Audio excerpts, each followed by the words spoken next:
just he went from being the official, the president, to that private moment on a moment's notice? Exactly. And President Bush allowed me, he really trusted my presence in terms of photographing those private moments.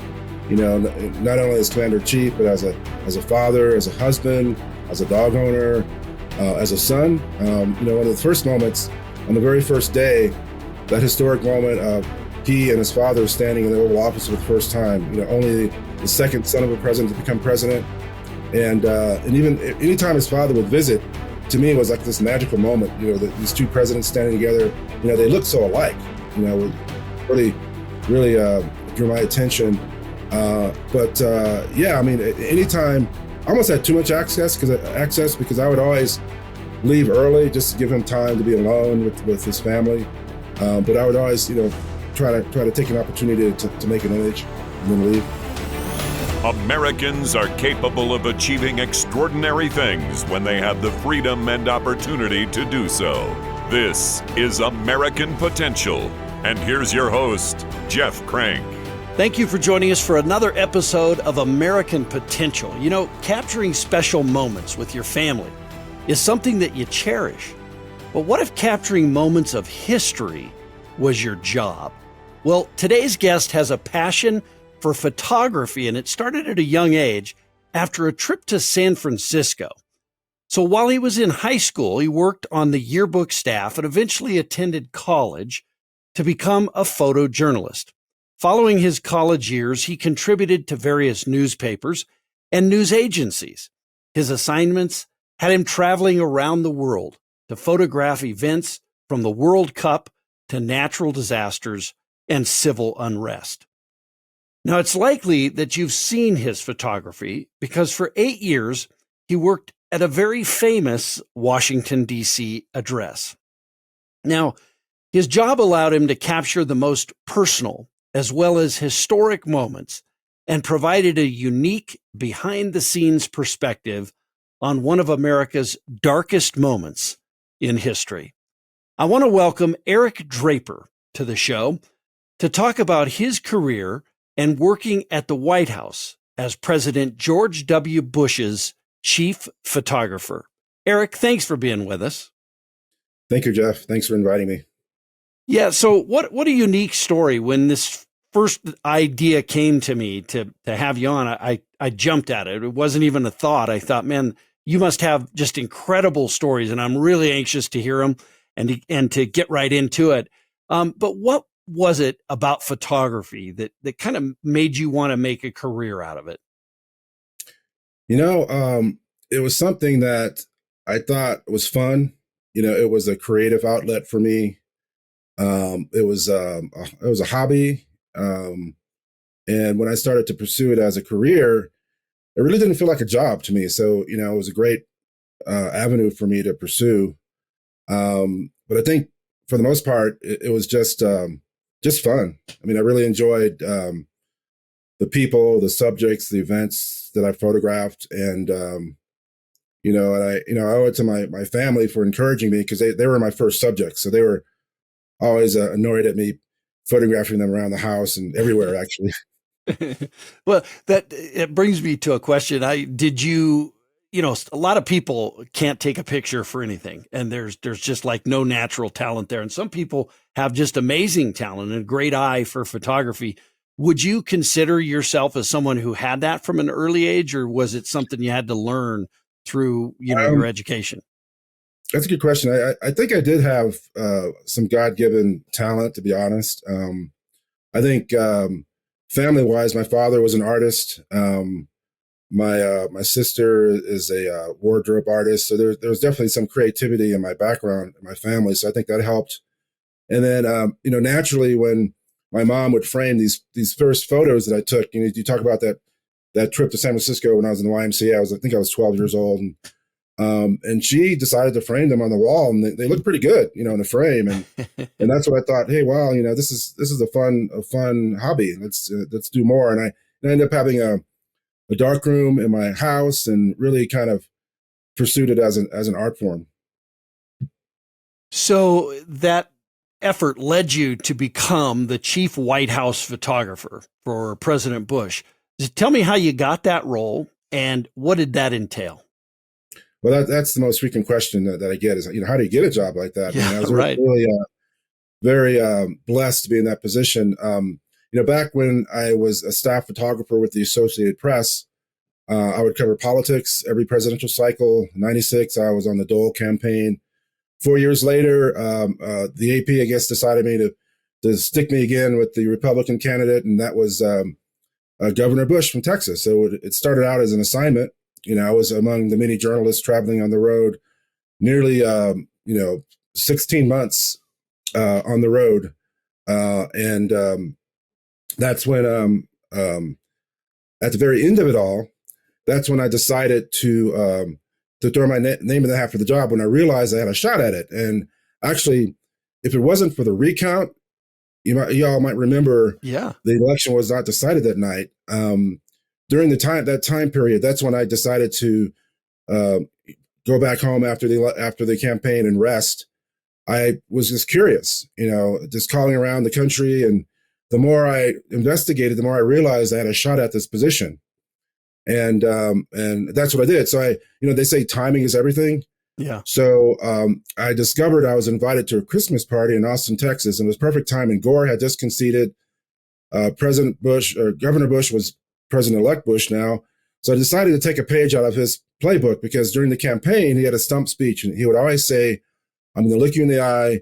I'm going to ask you for the job of president." So I said, well, you know what? I'm going to walk up to the president-elect at the party and look him in the eye and ask him for the job. And that's what I did. And I looked him in the eye and I said, thank you for inviting my wife and I to the party. My wife would was directing me to make my move. Go now, go now. So I ended up standing in front of him, and I said, I want to be your personal photographer. And I didn't blink. And he looked at me like he had never thought about it before. He looked away, and it was a very long handshake. And he said, I really appreciate that. I'll get back to you. And it all happened very quickly. A week later, I'm back in Austin, Texas, interviewing for the job in front of Chief of Staff Andy Card. So it happened very fast. Wow. So he must have had some conversation with Andy Card or someone after that encounter, wouldn't you imagine?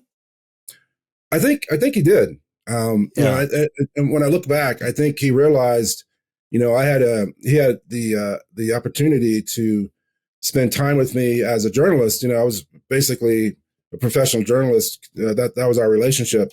But he knew maybe that I could fit in. He knew my work. He knew more about me than I knew about him, to be honest, on the personal side. So yeah, I think that was an advantage. Yeah. Well, that's a fascinating story. I a couple of times got to meet President Bush, and I always found him I'm anxious to get into these questions with you, but I always found him so personable. Like you had to keep your guard up a little bit, because you almost wanted to call him W. He made you feel so comfortable to do that you wanted to be respectful and call him President Bush. And I remember a moment kind of like yours, where I met him at a White House Christmas party. Myself and my wife were there, and I turned around and they introduced me to him, and he was president at this time. And he just looked at me, once the Marine said my name to him, he looked at me and he said, "You're one of my county co-chairs," just like that, And I was stunned that he knew who I was, but he had a way of kind of taking away, the aura of who he was. Did you find that in him? Oh yeah. I mean, definitely. He really had a God-given talent of connecting with people at any level. He had a great way of breaking the ice. He once told me that, he said, I really read people really well. And he does. I mean, I saw it for 8 years. I saw, from a janitor in the hallway to the king of Saudi Arabia. He had a unique way of connecting with people, and his timing was perfect. I mean, he used humor mostly to connect with people. And he had a great way about himself in order to talk to people. So you're the White House photographer, and I do want to get into, George W. Bush, the person, what you saw. So I'm sure you have fascinating stories, but tell me what a typical day would be like for you in that job. Well, there was always a typical day at the White House, a typical day on the road. The ranch had its own schedule. Camp David had its own schedule, but it would typically run on time, on East Coast time. And I had the president's personal schedule, his private schedule, and it would start very early. He was an early morning guy. He would go to bed early at night, wake up early. So I was always in my office or out waiting for him to walk out of his private residence and just follow him, to be honest. And I, knowing his schedule, I kind of knew when things started, but I would just follow the schedule. A lot of the very important meetings would start early in the Oval Office. The Intel meeting, meeting with his staff, meeting with the chief of staff, meeting with the vice president. Then he would go into some social meetings with either friends or family or official, the meeting of the Boy Scout of the Year or something like that. Then typically there are events in the afternoon at the White House in the East Room. Let's say there's the baseball World Series champion visiting the White House. Stuff like that would happen in the afternoon. And then more meetings into the afternoon. And of course, there are social events in the evening as well. There could be a black tie dinner. It could be a social dinner, private dinner with family and friends. So it would go all day, his schedule. And so did you have just unfettered access to this? I mean, you talked about some of those meetings. Did you sit in those meetings, or would you wait outside, or what was your access like? I would say most of the meetings I had full access to in terms of my attendance. But the Intel meetings, for example, I had top secret clearance, but there are meetings that are higher level than my clearance. So the president would allow me to photograph the very top of those meetings, and then I would leave. And typically my code, his sign to me was, he would always say, "Thank you, Eric." Or sometimes if it was a very intense meeting, he would just look at me. There's a lot of nonverbal communication between he and I. He didn't always have to talk to me. So because when you watch someone for 8 years that closely, for example, just the tone of his voice, I would know what kind of mood he's in. So I found ways to work in his vicinity around him in order to not always be in his face with the camera. So yeah, it was a very unique position to be in, because the White House photographer, my job was not to really interact with the president. Most people at the White House were there to brief the president, to tell the president, their knowledge of what to do, and he would make his decisions. My job was to be the professional observer and to stay out of his way, to be honest. So it was a very unique position to be in. A lot of dancing around, to be honest, a very, very unique position to be in. And you say that, you tried to not be a part of the story, if you will. You were just kind of capturing the story of his everyday life. But were there moments where he tried to pull you in? Like, for instance, if he's playing horseshoes, did he ever look over and go, "Eric, do you like playing horseshoes?" Was he that kind of a person? Oh, yeah. Yeah. He would, when there's downtime, he would invite you to hang out with him, like either, mountain biking at the ranch or just going for a walk on the South Lawn or playing with the dogs. Yeah, definitely. He definitely would have his downtime, and there would be a time for him to connect with him, or, so yeah, he definitely had those very short moments, but then back to the seriousness of the presidency. Did he know about your family? Did he ever ask you like just personal things? Yeah. Very personal. Matter of fact, he made my wife move to Washington early because my wife was back in New Mexico. And he told me, he said, "Where's your wife?" And I said, "Well, she's back in New Mexico." "Well, get her on the phone, because I don't want to be responsible for a divorce." So he got on the phone.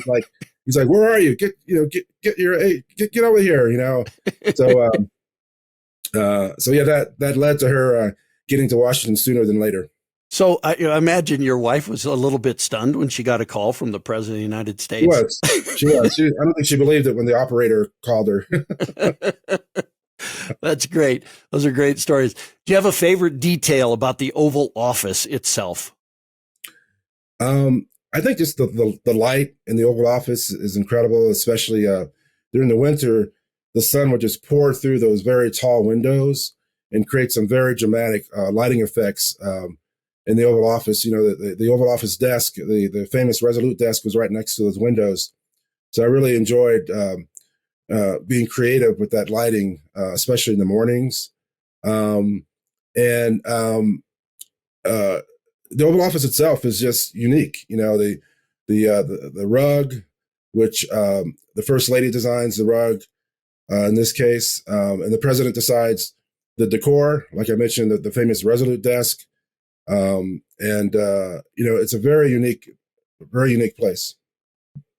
Well, did you have, I'm sure you had moments too where you kind of saw, and I'm not asking you to divulge this necessarily, but like personal, like family moments even, right? I mean, you were very intimately involved in the president's daily life. I mean, were there times when, the first lady or one of the president's, daughters would come in and he went from being the official, the president, to that private moment on a moment's notice?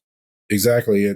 And President Bush allowed me, he really trusted my presence in terms of photographing those private moments, not only as commander in chief, but as a father, as a husband, as a dog owner, as a son. One of the first moments on the very first day, that historic moment of he and his father standing in the Oval Office for the first time, only the second son of a president to become president. And even anytime his father would visit, to me, it was like this magical moment, these two presidents standing together, they look so alike, really, really drew my attention. Anytime anyone personal, any family or friends, I would kind of saunter into the office and kind of judge. And then I would almost have too much access because I would always leave early just to give him time to be alone with his family.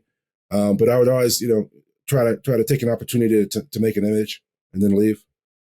I'd actually forgotten about that before the interview, just about the special nature of George H.W. Bush and George W. Bush, both being president of the United States. You talked about that moment. I remember that photograph. I guess you took that photograph of them right after the president was sworn in, and being in the Oval Office. What was that like? I mean, was that, imagine, did George H.W. Bush give his son any advice that you can tell us? He pointed out where the private bathroom was.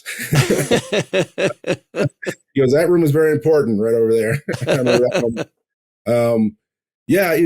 It was a very traditional relationship. I never heard him giving him any serious advice. I think it was all about supporting his son. And anytime he would visit, he would always go walk around, and it was always like a reunion because he always had friends and staff that he knew from the past. So people would always kind of show up to visit with him, and then he would always have a private lunch with his father, and it was always, like I said, this really magical moment. One of the things I learned early on is whenever you say Mr. President, they both turn around. Referring to him as President 41 and President 43 always helped. Yeah, there you go. That's really fascinating stuff. And, George H.W. Bush kind of struck me as he got older. He seemed to get more emotional about his family. And, I think people do that, particularly men tend to get that way. I think they get a little bit more emotional about things. And I could see that in him. I mean, his voice would crack sometimes when he thought, and it seemed like he truly loved, his family for sure. Oh, yeah. I mean, I saw a lot of the family during those 8 years. Every year at Camp David, the entire family would gather for Christmas at Camp David, and I would always take a family group photo. I was always like rounding up cats because they're always running around. But yeah, he was very proud of his son, and you can see it every day that they were together. Yeah. One of the things, I've been around lots of people who I guess were famous or political leaders and stuff. And I remember telling one time, I said, you know what? You are what people see. Like, you're not different behind a closed door from who you appear to be on television. Would you say that was the truth with George W. Bush? I would say for the most part it was. To be honest, I think it was more relaxed behind the scenes when he had the opportunity to be off the record. Every president has a weakness, and I think the prepared statement in front of a camera was probably one of his weaknesses. But behind the scenes, he really connected with people on a whole different level, and you had a whole different experience with President Bush behind the scenes. And that's one of the things I observed. And maybe you've already answered this by giving me some of the examples that you just gave, but what were some of your favorite moments with the president?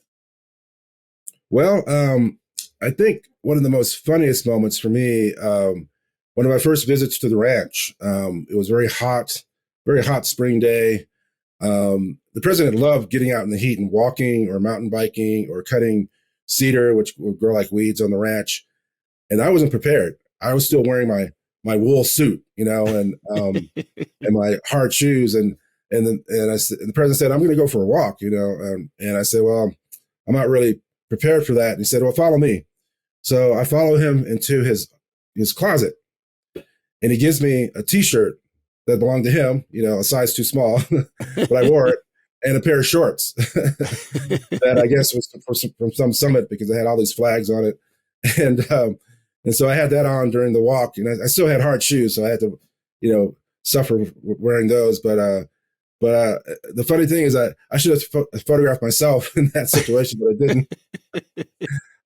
So I think that was pretty funny. Yeah, that is fascinating. Are there pictures that first of all, how many pictures do you think you took of the president? I mean, that might be hard to even estimate. Myself, I took over 1 million photos during the 8 years. And this is half of the 8 years was film. And I directed the White House to digital, which, I definitely would take more pictures in the digital era. Sure. And that was the most important part of the job was maintaining that photo archive, an archive that we would hand to the National Archives for the Presidential Library.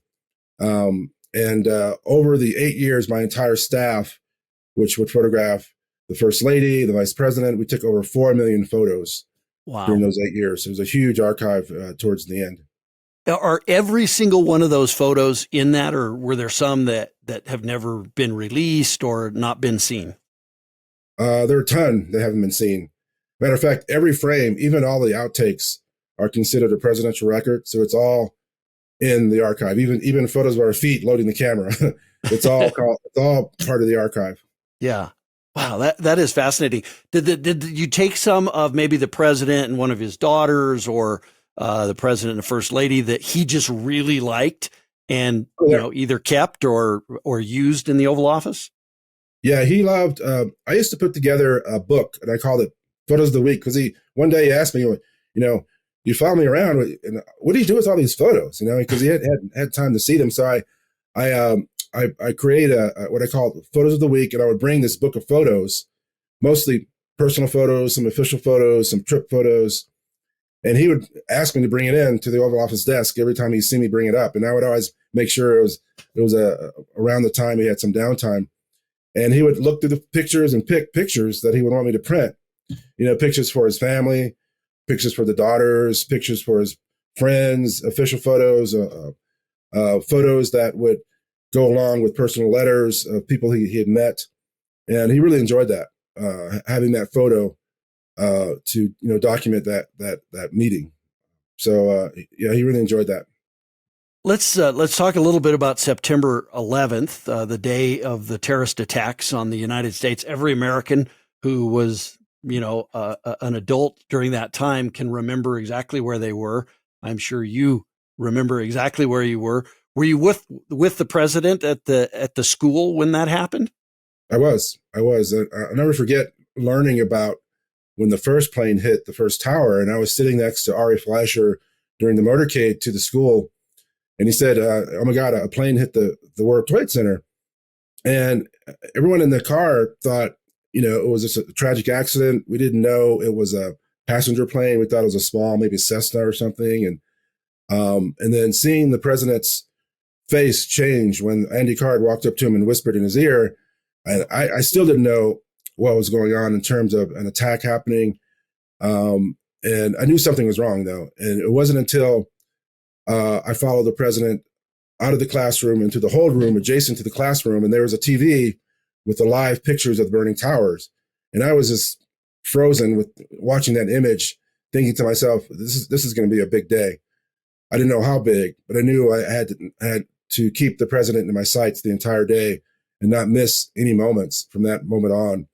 And I was waiting for the president to stop and look at that screen like everyone else, was frozen watching that live picture, but he didn't. He grabbed a notepad and he started to write down to collect his thoughts and the facts, because he knew he had to make a statement to the president, to the nation and to the world in response to the attacks.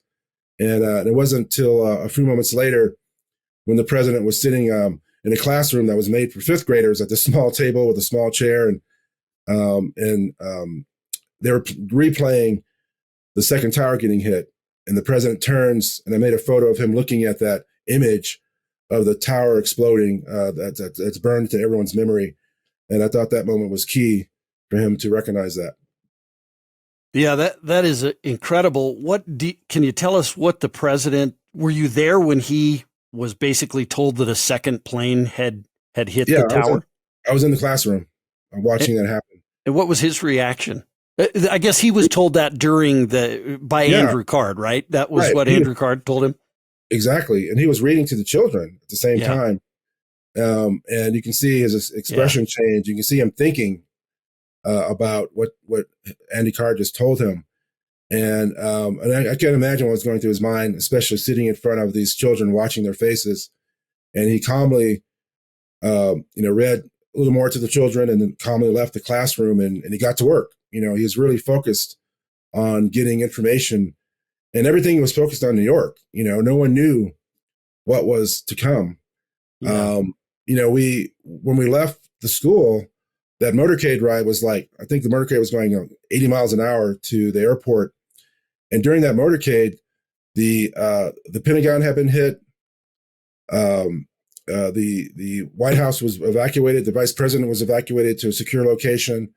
And the entire U.S. airspace had been shut down during that motorcade ride when we showed up to the airplane. And it was just like documenting a nightmare on my end. But I knew I had to focus on the president's emotions and I'm not my emotions. So it was really very intense. Yeah, that I can't even imagine being for every American that's kind of seared in their memory what happened that morning for so many folks, but for you and for the president, that's incredible.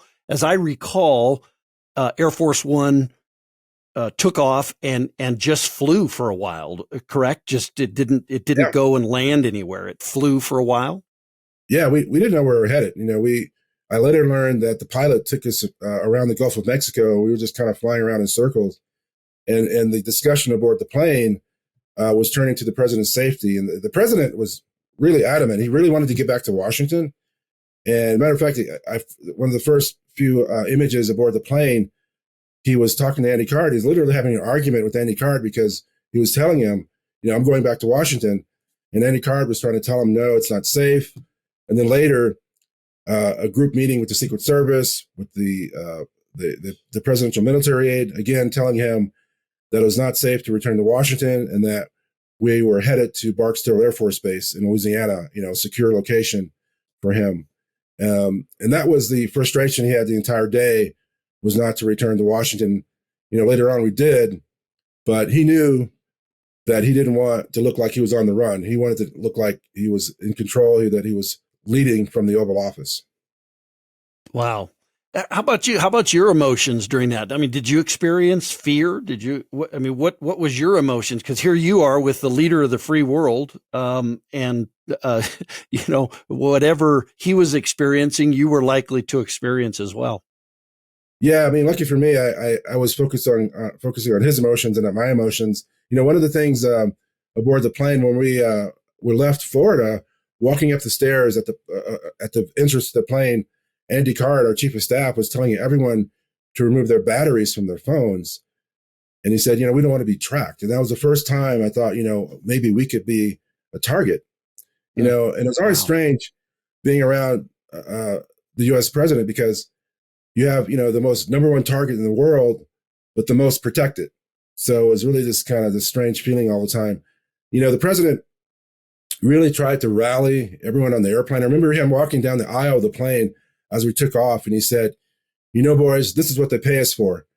And he was really trying to rally everyone aboard the plane. Wow. There's a picture that I vividly remember, and I imagine you took this photo. It's of President Bush looking out the window on September 11th, very contemplatively looking out the window, I think, as the plane was circling. Did you take that photo? Yes. I took several pictures, including the picture of looking out the window, looking at the fighter jets that were escorting Air Force One. And everyone was trying to get a look at that because they're almost literally touching the wings of Air Force One as we approached Washington, D.C. And, one of my personal stories during the time, my wife had just moved to D.C. 5 days prior to 9/11, and she didn't have a job yet. So I knew she was home, but I hadn't talked to her the entire day. But they finally allowed us to call from the airplane as we were approaching Andrews Air Force Base. I remember her voice, and I said, my first words to her were, "Honey, I'm going to be a little late tonight." And I can hear, crying through her tears or through her laughter. But yeah, it was definitely a very emotional day for everyone. A day that everyone remembers what they were, where they were, and what they did. Wow. Just such a unique perspective that you had there as a photographer. I think your mindset's focused on capturing, the moment, no matter what the moment is. Did you ever get a moment on 9/11 to kind of process all of that and what was happening? No, it was all just kind of running and gunning. Again, just focusing on the president. And it took me a long time to process that entire week because there was so much work to do to document the president and logistically to follow him everywhere and not miss a moment.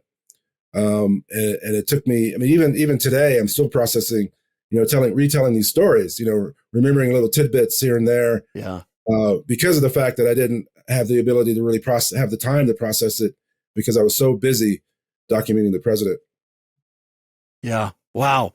So the president, I can't remember if it was a couple days later when the president went to Ground Zero in New York. Was it maybe 2 days later? It was that right? September 14th. September 14th. So 3 days later. Mm-hmm. And there was that moment where he stood up, got the bullhorn and said, soon the whole world will hear us. There was a full circle moment with the gentleman that shouted, "We can't hear you," that he said to the president.